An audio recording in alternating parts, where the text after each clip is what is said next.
Hello, I'm Summit Mayor Nora Radist, and I'm here today with Reverend Robin Tanner from Beacon UU. And we're here to talk about the growing concerns about the increased homeless residents that are living in Summit. Recently, I've heard a lot from residents, and of course I've observed myself the growing number of folks that are living in the train station, at the bus stop. So I got a group of stakeholders together from Summit, from police, fire, bridges, members of the Summit Interfaith Council, and other all the faith communities, to talk about what we see are the issues, what are these various groups doing to help the problem, and how can we better collaborate.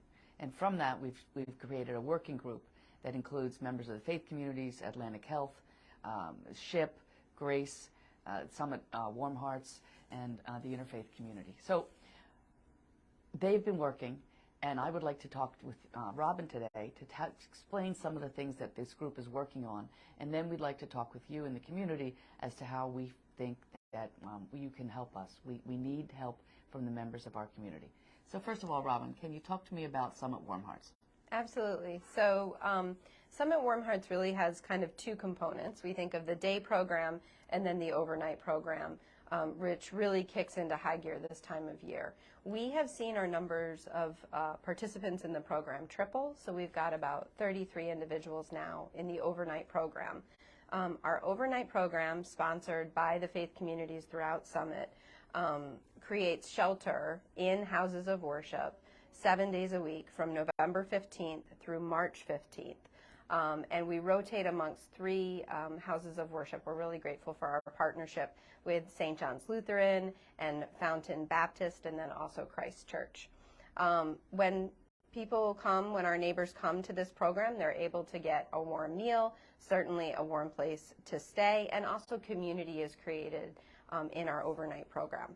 Then we have our day program that runs throughout the whole year, and that's sponsored at my congregation, Beacon UU. The day program is 9 to 1, Mondays through Saturdays, and then on Sundays we meet from 1 to 5.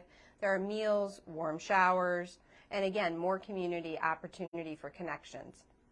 Through the working group, we're really trying to get folks connected with services, connected with caseworkers. And so now we've been able, through this working group, and your good work, Mayor, thank you so much for bringing us together. We have been able to gather and realize, okay, where are the duplicate services?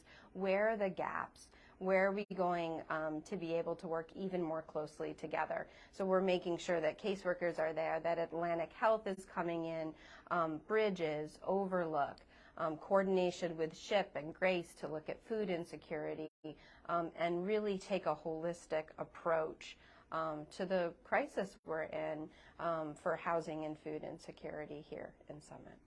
And I think that's great because, as we all know, homelessness is a very serious issue, but what we're doing with Summit Warm Hearts is a short-term solution. Absolutely. But the goal here is to help these folks. They may need medical help, they may need mental health, they might have mental health issues, and they need a place to live.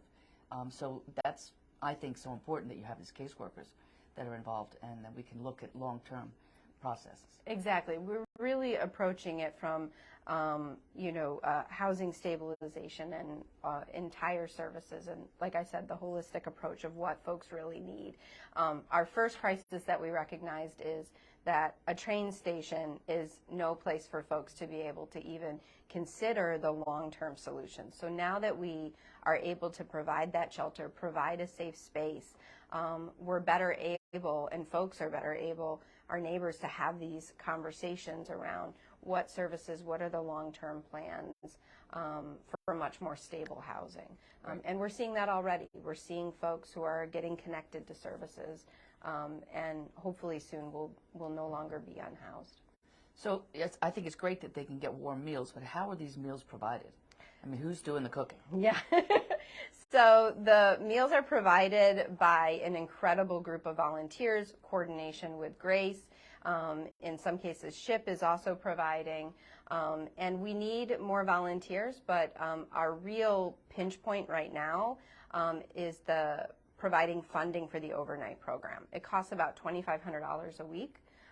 in order to run the program. Again, it goes from November 15th through March 15th, the coldest time. I'm sure folks have noticed the temperature has dropped recently. Right.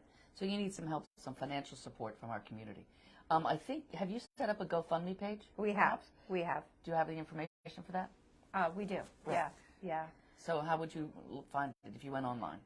It's on the Summit Interfaith Council's page, on our Facebook page. We also have a Summit Warm Hearts page, and we'll be sharing it out through leadership from the Summit Interfaith Council. That's great. One question. How many people are we seeing each night at your various locations? So in total, we have about 33 folks who are connected to the overnight program. The overnight numbers can fluctuate a little bit, but generally we're seeing around 18 to 20 folks per night, and then 33 unique individuals who are connected to the program. That's right. So, you know, we've got a lot of people in this community who always want to help, and we have some serious and dedicated stakeholders who are taking steps to work together to solve this problem. It's a problem for everyone in the community, and I think we all can step up, make a donation to the GoFundMe page, go to the Summit Interfaith Council website,